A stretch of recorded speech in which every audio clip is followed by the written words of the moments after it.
Hello बच्चों, let's read the question.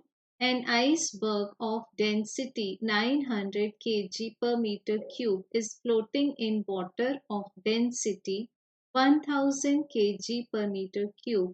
The percentage of volume of ice cube outside the water is.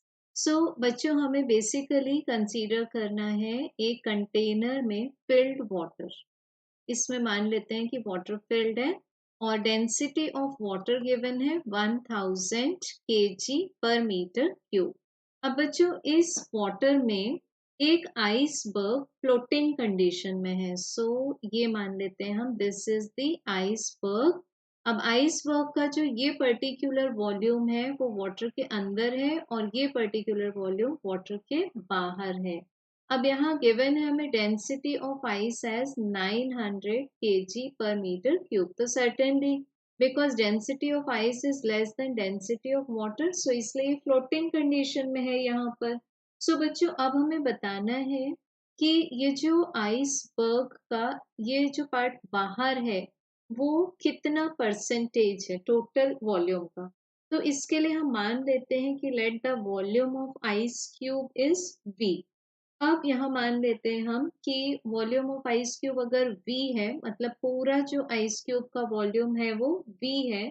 So volume of ice cube जो कि inside the water है, जो कि inside the water है, and volume of ice cube जो कि outside the water है, ये दोनों को हमें कंपेयर करना है बेसिकली। तो हम मान लेते हैं कि वॉल्यूम ऑफ आइस क्यूब जो बाहर है वाटर के उसको हम फ्रैक्शन के फॉर्म में एज्यूम कर लेंगे। तो यहाँ पर हम मान लेंगे कि fraction fraction of ice cube fraction of ice cube जो कि वाटर से बाहर है उसको हम मान देते हैं P। सो बच्चों इससे हमें क्या मिलेगा कि वॉल्यूम ऑफ क्यूब जो कि इनसाइड द वाटर है वो होगा V minus P times of V। ठीक, ये आ गए हमारे पास में दो वैल्यूज। और volume of cube outside the water कितना होगा, PV हो जाएगा। सो अब हमें पता लगाना है परसेंटेज।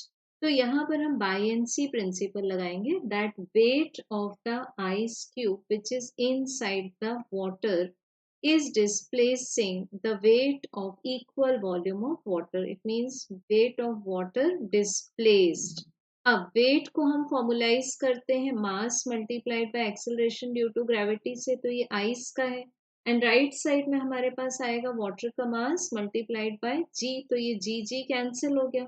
अब बच्चों मास को हम लिखते हैं डेंसिटी मल्टीप्लाइड बाय वॉल्यूम, तो ये डेंसिटी ऑफ आइस आएगी multiplied by volume equals to mass of water को लिख सकते हैं हम डेंसिटी ऑफ वाटर एंड कितना वाटर यहाँ डिस्प्लेस हुआ है जितना कि आइस क्यूब अंदर अपना वॉल्यूम रखता है। So this is multiplied by 1 minus P multiplied by V, तो ये V कैंसिल हो जाएगा। अब हमें फाइंड करना है यहाँ से कि P का आंसर हमारे पास क्या आएगा। तो यहाँ से हम वैल्यूज पुट कर देंगे। रो आइस की वैल्यू है 900, रो वाटर की वैल्यू है 1000 मल्टीप्लाइड बाय 1 माइनस P। सो हमें 1 माइनस P का आंसर मिलेगा 900 divided by 1000, so it is 0.9। तो हमें P का आंसर मिल जाएगा 1 माइनस 0.9, इट मीन 0.1। बट अब हमें ये किस में फाइंड करना है, परसेंटेज में। तो ये हमें P क्या मिल चुका है, P is the fraction of the ice cube which is outside. तो परसेंटेज फॉर्म में क्या आ जाएगा, ये जब इसको मल्टीप्लाई कर देंगे 100 से, that will be 10%। It means ice cube का 10% पार्ट बाहर है और इसका 90% पार्ट वाटर में अंदर है। So we have correct answer as option number 3. Thank you.